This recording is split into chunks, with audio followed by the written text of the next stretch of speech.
உங்களுடைய 10th மார்க்குக்கு calculator மூலமா பெர்சன்டேஜ் கண்டுபிடிக்கிறது எப்படி அப்படின்னு பத்தி தான் இந்த வீடியோல பார்க்க போறோம். இந்த வீடியோவை ஃபுல்லா பாருங்க. அப்பதான் புரியும். ஃபர்ஸ்ட் டைம் நான் பண்ணா சப்ஸ்கிரைப் பண்ணிக்கங்க.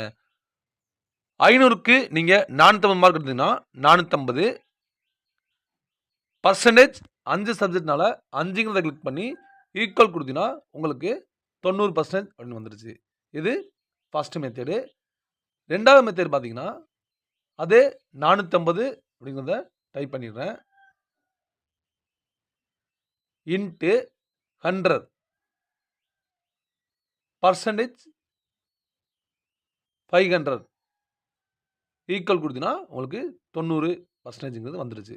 அடுத்து மூணாவது மெத்தட் பார்த்தீங்கன்னா அதே 450 அப்படிங்கிறத டைப் பண்ணிட்டேன். 500க்கு பர்சன்டேஜ் 500 இன்ட்டு 100 ஈக்குவல் கொடுத்தீங்கன்னா 90 அப்படின்னு வந்துருச்சு. இப்போ 3 மெத்தட் மூலமா உங்களுடைய 10th மார்க்குக்கு பர்சன்டேஜ் கண்டுபிடிக்கிறது எப்படி அதை பற்றி பார்த்தோம். இந்த வீடியோ உங்களுக்கு பிடிச்சிருந்துச்சா ஒரு லைக் பண்ணுங்க. மற்றவங்க யூஸ் ஆனிச்சுன்னா ஷேர் பண்ணுங்க.